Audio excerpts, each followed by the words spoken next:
नमस्कार दोस्तों, स्वागत है आप सभी का इंडिया अप फ्रंट यानी बेबाक भारत पर, जहां बातें होती हैं बेबाकी के साथ। दोस्तों, यूपी और बाकी राज्यों के जो चुनाव नतीजे आए हैं, क्या उससे एक बात साफ हो गई है कि अब भारत की राजनीति करवट ले चुकी है। और ये क्यों, आज मैं आपको ये बताऊंगा, साफ खुलासा करूंगा कि कैसे अब जनता ने फैसला कर लिया है कि वो राजनीति जो पिछले 3 दशकों से चलती रही है, अब जनता उसे टाटा बाय बाय करने को तैयार हो चुकी है। देखिए, पिछले 3 दशकों की राजनीति क्या होती रही है, पहले इसको समझिए। 3 दशक पहले मंडल की राजनीति की शुरुआत हुई थी, जब बीपी मंडल आयोग ने आरक्षण की सिफारिश की थी और बीपी सिंह की सरकार ने उसे लागू कर दिया था। उसके बाद घमासान मचा था अगड़ों और पिछड़ों के बीच, और फिर उस घमासान से कुछ पार्टियां पैदा हुई थी, चाहे मुलायम सिंह की समाजवादी पार्टी हो, कई पार्टियों से होते हुए, या फिर बिहार में लालू यादव की आरजेडी हो, वो भी कई पार्टियों से होते हुए आरजेडी में बदले। तो मंडल की राजनीति के उस दौर में क्या इंग्रेडिएंट था, क्या एलिमेंट्स थे उन पार्टियों के? उन पार्टियों के एलिमेंट थे जाति, यानी कि जाति आधारित पर हम जानते हैं कि यादव आधारित ये दोनों ही पार्टियां रही हैं, या फिर मायावती की पार्टी रही है तो उसमें दलित आधारित वो मूलतः पार्टी रही है, जिसका एक आंदोलन का अपना इतिहास रहा है, कांशीराम का वामसेब का आंदोलन। लेकिन जब उसने राजनीति की शक्ल ली और आरक्षण को आधार बनाकर, आरक्षण वाली राजनीति को आधार बनाकर ये पार्टियां खड़ी हुई, तो एक तबका तो जुड़ा। यादव अगर समाजवादी पार्टी के साथ या फिर आरजेडी के साथ, तो उसको फिर जीतने के लिए और जो वोट चाहिए थे वो मुस्लिम की तरफ देखा गया, और फिर मुस्लिमवादी राजनीति को जोड़ा गया उससे, और MY समीकरण बना। तो मायावती ने भी DM समीकरण बनाया, दलित और मुस्लिम, और इसके जरिए अगड़ों के खिलाफ एक पॉलिटिक्स खड़ी हुई, और जिसमें फिर अपना वर्चस्व कायम करने के लिए क्रिमिनल का भी सहारा लिया गया। और हम जानते हैं कि कई ऐसे चेहरे रहे हैं, चाहे बिहार में शहाबुद्दीन जैसे चेहरे रहे हों, या फिर उत्तर प्रदेश में अतीक अहमद से लेकर मुख्तार अब्बास या मुख्तार अंसारी तक जैसे चेहरे रहे हों। इन चेहरों के आसरे उस राजनीति को आगे बढ़ाया गया, यानी कि कॉकटेल था जाति, कास्ट, क्राइम और रिलीजन। इन तीनों को जोड़कर एक राजनीति खड़ी की गई, ये पार्टियां खड़ी की गई। और इसमें एक और कैरेक्टर था कि ये पार्टियां अमूमन एक ही परिवार के द्वारा संचालित थी, चाहे वो बिहार में आरजेडी का परिवार हो, लालू यादव का परिवार हो, या फिर उत्तर प्रदेश में मुलायम सिंह का परिवार हो, या फिर मायावती का परिवार हो।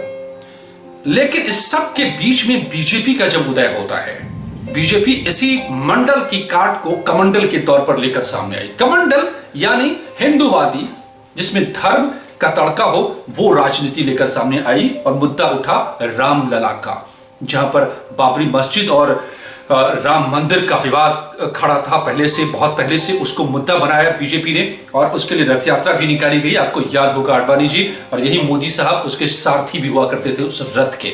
और वहां से राम मंदिर राजनीति का दौर शुरू हुआ, और इसका उद्देश्य, उसकी फिलॉसफी सिर्फ एक थी कि अगर जातियों को जोड़कर उसमें क्राइम और रिलीजन का, मुस्लिम तुष्टीकरण का तड़का लगा करके पार्टियां खड़ी हो सकती हैं, तो हम हिंदुओं को क्यों नहीं इकट्ठा कर सकते हैं उन जातियों के ऊपर? क्योंकि हिंदू तो एक धर्म है, एक संप्रदाय है, और उसकी आस्था तो भगवान राम में भी है, भगवान कृष्ण में भी है, भगवान शिव में भी है। इसलिए अयोध्या, मथुरा और काशी का मुद्दा उठा, और मथुरा का मुद्दा अभी भी पेंडिंग है। इस चुनाव से पहले भी उसको उछालने की कोशिश हुई थी। काशी का मुद्दा भी ज्ञानवापी मस्जिद और बाबा विश्वनाथ मंदिर का आप जानते हैं, और फिर अयोध्या का मुद्दा तो आप देख ही रहे हैं, अब वहां पर मंदिर बन रहा है। तो मंडल और कमंडल की राजनीति के बीच में टकराव का दौर शुरू हुआ, और 2014 के बाद वही राजनीति चरम पर पहुंची। तो मंडल को परास्त करके कमंडल सामने आया। अयोध्या की यह जगमग तस्वीर उसकी गवाही दे रही है। लेकिन बीजेपी ने एक और काम किया इसके साथ, कि अपने इस कमंडल में उसने विकासवाद को जोड़ा और राष्ट्रवाद को जोड़ा। दक्षिणपंथी, ये स्वभाव भी होता है राष्ट्रवाद का, लेकिन विकास, जो मोदी मॉडल जिसको कहते हैं, कि गुजरात में अगर गोधरा और गुजरात भी हुआ था, तो उसके बाद गुजरात मॉडल का डेवलपमेंट भी एक मोदी की पहचान बनी। तो फिर कमंडल की राजनीति में कमंडल प्लस राष्ट्रवाद प्लस विकासवाद, इसको लेकर आगे बढ़ी बीजेपी, क्योंकि बीजेपी को मालूम था कि ये सिर्फ कमंडल बहुत दूर तक लेकर हम नहीं जा सकते, तो आगे हमें करना होगा तो विकासवादी राजनीति करनी होगी, विकास को इस राजनीति के एजेंडे में लाना होगा। तो क्या पिछले 2010 के बाद 4 चुनाव मायावती हार चुकी हैं, 5 चुनाव अखिलेश यादव हार चुके हैं। पंजाब में अकाली दल का हाल आप देख रहे हैं। अकाली दल के जो प्रमुख हैं, बादल परिवार, बाप बेटे दोनों हार गए। कैप्टन अमरिंदर सिंह राजा रहे हैं, वहां के सीएम थे, अपनी सीट हार गए। तो इस सब के बीच में अगर बीजेपी बार बार जीत रही है और जनता उसे जिता रही है और बड़ा बहुमत दे रही है, तो उसके पीछे क्या वजह है? क्या उस जातिवादी मुस्लिम तुष्टीकरण वाली राजनीति और क्राइम का जिसमें तड़का रहा है, जिसमें बड़े बड़े माफिया खड़े हुए हैं, माफिया राज कायम होता रहा है, बीमारू प्रदेश बनता रहा है, विकास पीछे छूटता रहा है, उस पूरी राजनीति को पीछे छोड़कर अब जनता इससे आगे निकलना चाहती है और उसको भविष्य की तरफ देखना है। राष्ट्र मुस्लिम आतंकवाद के बरक्स उसको राष्ट्रवाद चाहिए। पाकिस्तान और चीन के आक्रमण या कह लीजिए उससे दुश्मनी के बीच में उसको एक मजबूत राष्ट्र नेता चाहिए जो सीधा लोहा ले सके, टक्कर चाहिए देना है। और दूसरी तरफ विकास चाहिए जो उसको रोजगार दे, जो उसको हाईवेज दे, जो उसको एयरपोर्ट्स दे, जो उसको नौकरी दे, निवेश लाए।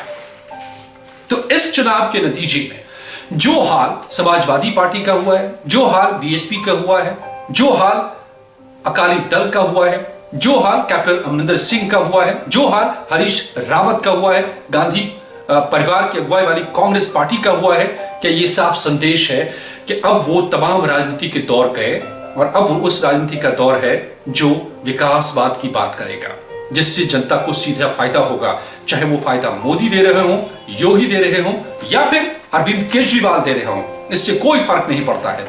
फर्क इससे पड़ता है कि इस राजनीति से पीछा छूटे और उसको आगे भविष्य की ओर, मजबूत देश की ओर और एक उन्नत समृद्ध देश की ओर ले जाए। तो क्या वाकई राजनीति करवट ले चुकी है और इसका सबक जनता दे रही है हमारे इन राजनेताओं को? क्या वो समझ रहे हैं? आप क्या सोचते हैं इसके बारे में? आप अपनी राय कमेंट सेक्शन में जरूर लिखें दोस्तों, और इस चैनल को लाइक कीजिए, सब्सक्राइब कीजिए, बेल आइकन दबा दीजिए और अपने दोस्तों के साथ भी शेयर कीजिए। धन्यवाद दोस्तों।